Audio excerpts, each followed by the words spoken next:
Shalom!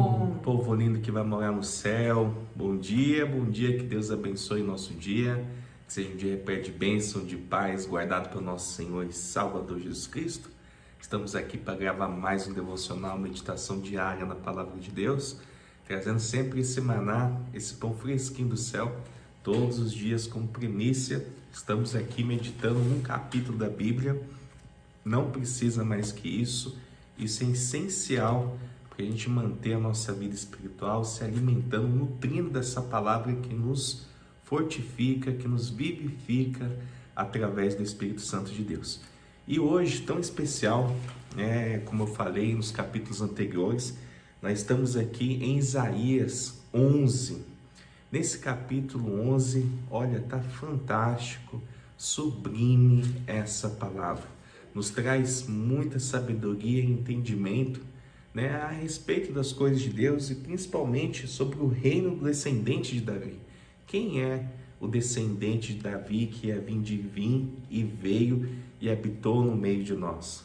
Então a gente vai se alimentar dessa palavra e ver que coisa extraordinária, que Deus proveu sobre a vida desse descendente de Davi, dessa raiz aqui de Jessé. Então eu falo para você, não perca, Tá recheado aqui de coisas boas, de alimento sólido para nossa vida. Então fica conosco até o término desse devocional, pois eu creio que Deus vai falar poderosamente com você em nome de Jesus. Amém, louvado seja o nome do nosso Senhor, aquele que é único e digno de toda honra, de toda glória, de todo louvor. Isaías 11. O reinado pacífico do rebento de Jessé. Do tronco de Jessé sairá um rebento, e das suas raízes um renovo.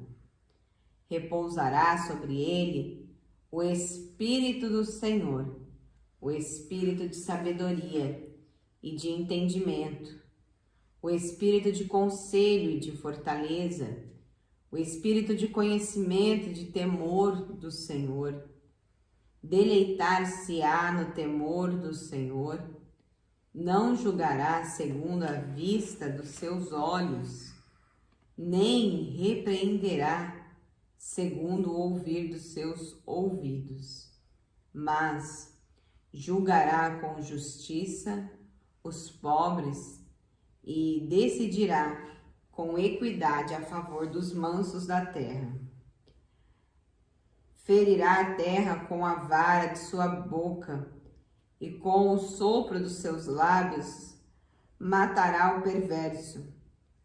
A justiça será o cinto dos seus lombos, e a fidelidade o cinto dos seus rins. O lobo habitará com o cordeiro, e o leopardo se deitará junto ao cabrito. O bezerro, o leão novo e o animal cevado andarão juntos, e um pequenino os guiará. A vaca e a ursa pastarão juntas, e as suas crias juntas se deitarão. O leão comerá palha como o boi. A criança de peito brincará sobre a toca da áspide, e já desmamado meterá a mão na cova do basilisco. Não se fará mal nem dano algum de todo o meu santo monte, porque a terra se encherá do conhecimento do Senhor. As águas cobrem o mar. Naquele dia recorrerão as nações...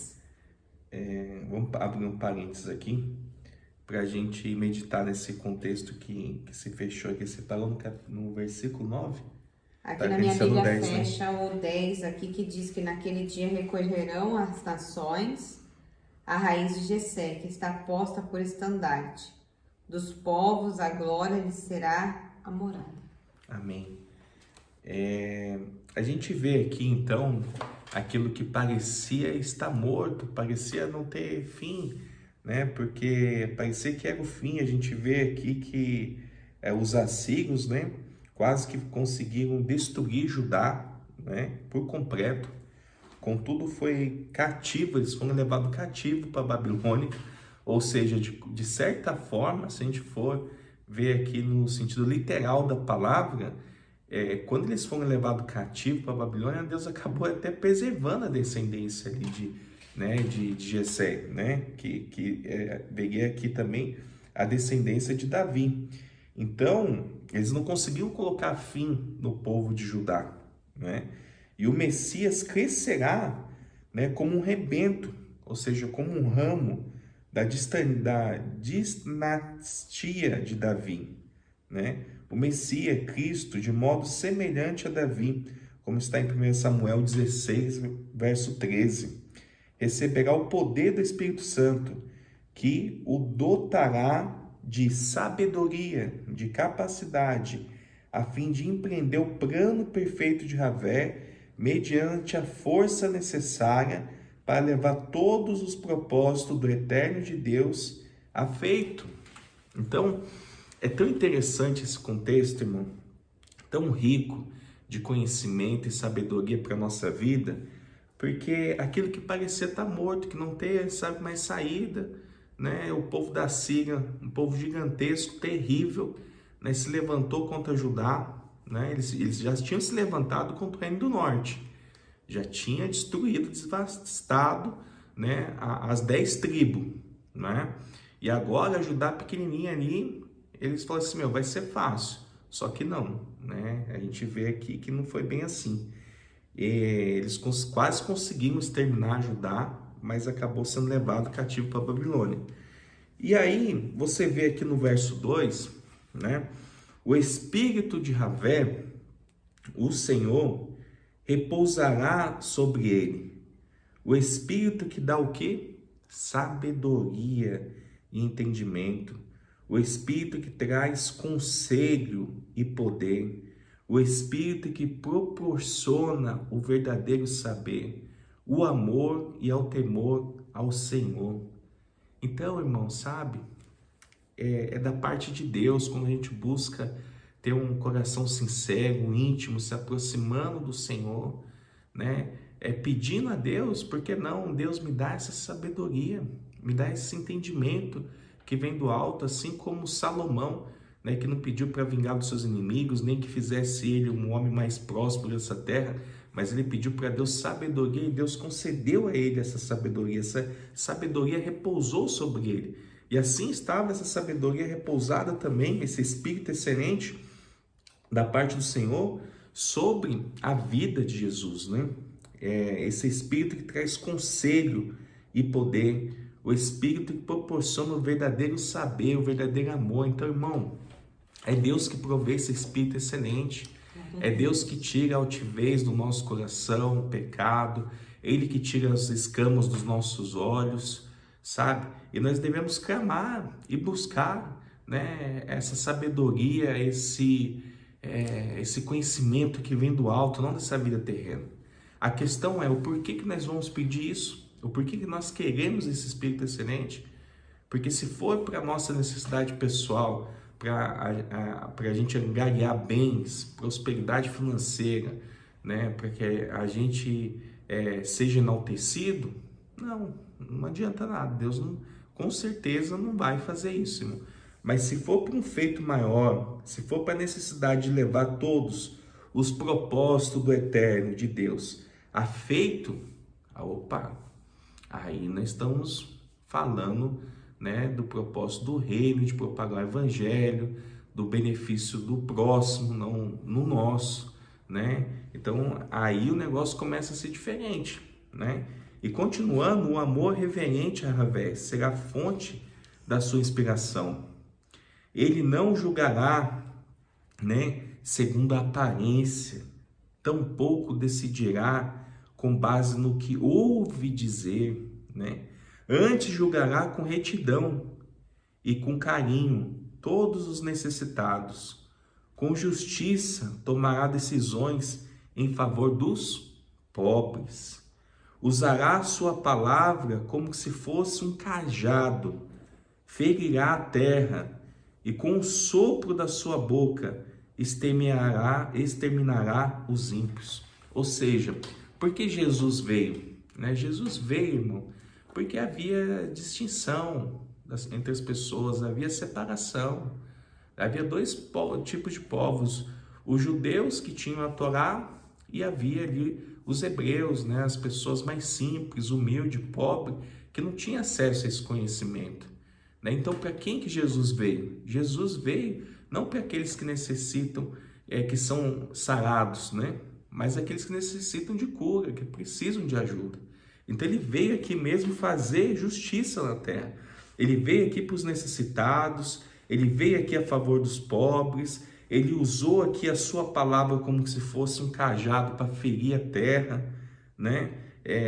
E a sua boca para exterminar os ímpios, porque a maldade, né? A perversidade do homem, a ganância, essa altivez, chegou no ápice, chegou num ponto que acho que ficou insustentável, né? Para Deus ver tudo aquilo acontecendo, né?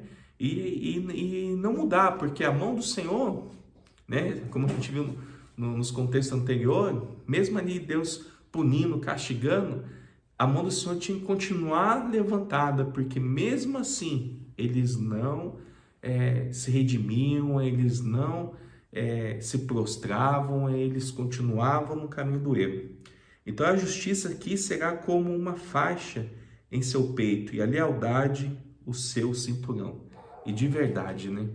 O nosso Senhor Jesus, ele veio e fez a diferença. Ele marcou o século, antes e depois de Jesus Cristo. Né? Que feito maravilhoso, porque hoje nós temos acesso a Deus. Outra hora havia distinção, né? Nem todo mundo podia se chegar diante de Deus. Né? Era só um agrupamento de pessoas, aqueles que detinham o conhecimento da palavra e desfaziam dos outros. Agora não, agora imagina eu e você, nós, a qualquer momento do nosso dia, né, a gente pode se chegar a Deus e Ele vai se revelar a nós de uma maneira especial, de uma maneira que a gente nunca se relacionou antes. Basta a gente, né, ter essa humildade de se prostrar diante do Senhor. Né? Então é muito lindo essa parte aqui, porque você vê aqui que o lobo conviverá com o cordeiro, o leopardo repousará junto com o cabrito, o bezerro e o leão e o novilho gordo alimentarão junto pelo campo. E uma criança os guiará. Ou seja, você vê aqui a unidade sendo estabelecida, você vê ali a comunhão, você vê aqui que não há essa de um querer ser melhor que o outro, né? Todos são importantes para Deus. Então, é muito bacana esse contexto. É bom a gente continuar meditando nele e vamos dar continuidade na leitura ainda, porque ainda tem mais alguns capítulos, alguns versículos aqui. Naquele dia, o Senhor tornará a estender a mão para resgatar o restante do seu povo, que for deixado da Síria, do Egito, de Patros, da Etiópia, de Elão, de Sinar, de Ramate e das terras do mar.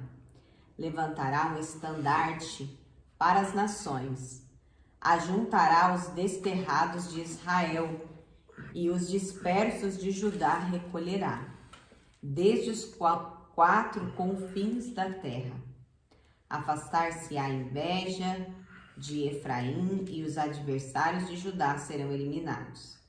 Efraim não invejará a Judá, e Judá não oprimirá Efraim.